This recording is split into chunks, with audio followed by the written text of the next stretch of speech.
آج پورا پاکستان جو ججمنٹ آئی ہے جس میں خان صاحب کو اور بشرا بی بی کو 10 سال کی ایک مرتبہ پھر سزا ہوئی ہے، پورا پاکستان افسردہ ہے، انصاف کا قتل ہوا ہے۔ ہم سمجھ رہے تھے شاید مئی 2025 کے بعد سزاؤں کا، کنوکشنوں کا یہ بازار بند ہو جائے گا، انصاف کا بول بالے کی طرف ہم چل پڑیں گے۔ ہم نے ہر قسم کی چیز کو برداشت کرتے ہوئے بھی انتشار کی طرف نہیں گئے، دھرنے کی طرف نہیں گئے، قانون کو کبھی ہاتھ میں نہیں لیا، لیکن یہ امید کیے بیٹھے رہے کہ ہمارا لیڈر ایک دن نکلے گا، ہم آگے کی طرف جب بڑھیں گے تو راستہ نکلے گا، آئین، قانون اور جمہوریت کے لیے راستہ نکلے گا۔ لیکن ہر آئے دن جب ایسے فیصلے آئیں جو آئین قانون کے ماروا ہو، جو عوام میں ایک مایوسی کی لہر پھیلائے، تو جمہوریت کے لیے خاک دعا کریں۔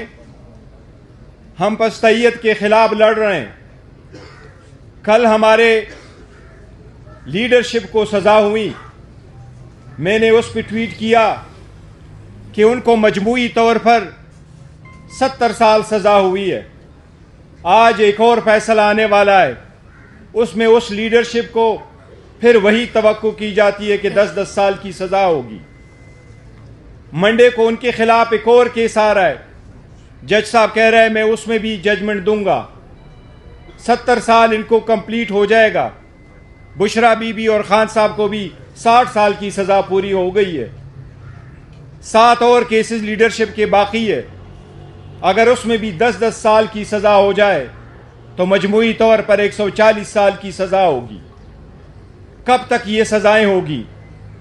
ہر آئے دن ہم یہ امید کرتے ہیں کہ ہم ایسے راستے کی طرف چلیں گے کہ ہم اپنے عوام کو انصاف کی طرف لے جائیں گے۔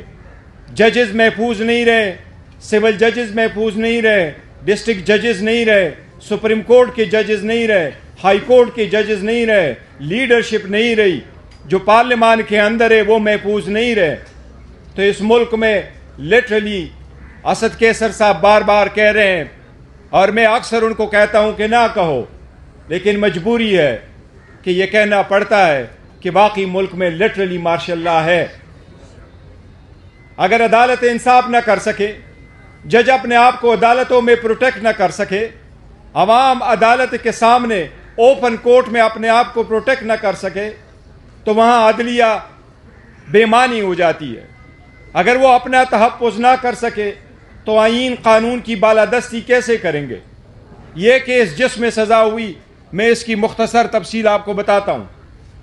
سب سے پہلے اگست 2022 پہ خان صاحب پہ الزام لگایا گیا کہ توشخانہ کے gifts statement of assets and liability میں ڈکلیئر نہیں ہے، لہٰذا آپ کو ڈسکوالیفائی کیا جا سکتا ہے۔ ریفرنس آیا، الیکشن کمیشن نے ڈیسیڈ بھی کیا، 5 سال کی ڈسکوالیفیکیشن کی سزا بھی سنائی اور ریفرنس بھی بھیجا۔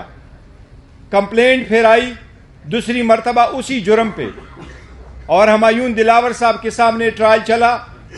5 دن کے اندر ٹرائل کنکلوڈ ہوا۔ نہ ہمیں ڈاکومنٹس دینے کی اجازت دی گئی، نہ کراس کمپلیٹ کرنے کی اجازت دی گئی، نہ ہمارے مانگے ہوئے کاغذات منگوائے گئے۔ اور اسی طرح خان صاحب کی 3 سال کی کنوکشن ہوئی۔ اس کے بعد نیب نے ریفرنس فائل کیا اسی ایلیگیشنز پہ، اور توشخانہ 1 جس کے 78 آئٹمز تھے، جو آئٹمز سارے ڈکلیئر تھے، اس پہ توشخانہ نے بشرا بی بی اور خان صاحب کو سزا دی۔ وہی آئٹمز، ان میں سے پھر فقط ایک آئٹم کو اٹھایا گیا اور دوبارہ ٹرائل چلوایا گیا کہ یہ ایک آئٹم بھی ڈکلیئر نہیں تھا۔ یہ تاریخ میں پہلی مرتبہ ہوا ہے کہ کسی کو ایک ہی جرم میں، ایک ہی قسم کے ایلیگیشن پہ 4 مرتبہ سزائیں ہو گئی ہے۔ یہ آئین کے منافی ہے، یہ قانون کے منافی ہے۔ یہ قانون کے اسکول میں پہلے دن داخلہ لینے والے کو بھی آیا ہے کہ ڈیسیجن کہیں اور طرف سے آ رہے. میں صرف ایک درخواست کروں گا کہ ہم نے اس کی مذمت بہت کی ہے اور ہم کرتے رہیں گے، لیکن عوام میں اس میں صرف مایوسی نہیں پھیلے گی. اس قسم کے فیصلوں میں عوام میں انتشار بڑھے گا. لیکن میں ایک مرتبہ پھر ریکویسٹ کروں گا چکزئی صاحب کو کہ خان صاحب نے آپ کو اجازت دی ہے، یہ جو فورم جس کی آج سے ابتدا ہوئی ہے، یہ 2 دن کانفرنس میں جس میں ہم سب کچھ انشاءاللہ تعالی ڈسکس کریں گے، ہم نے فسطیت کو راستہ نہیں دینا، ہم نے غیر جمہوری قوتوں کو راستہ نہیں دینا.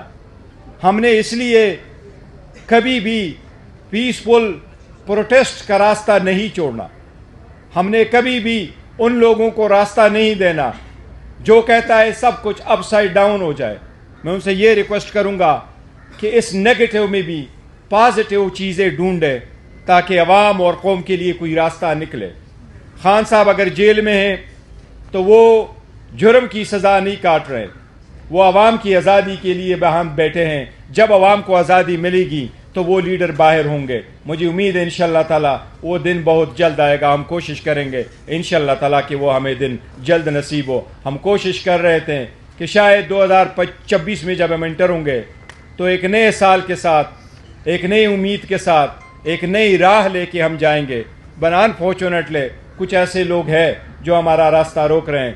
میں ان کو یہ اپیل کرتا ہوں، عوام کا راستہ نہ روک لے، عوام کے لیے راستہ نکالے. جب لیڈر عوام کے لیے راستہ نہیں نکالتی تو عوام خود راستہ نکالتے ہیں، پھر کچھ نہیں بچتا.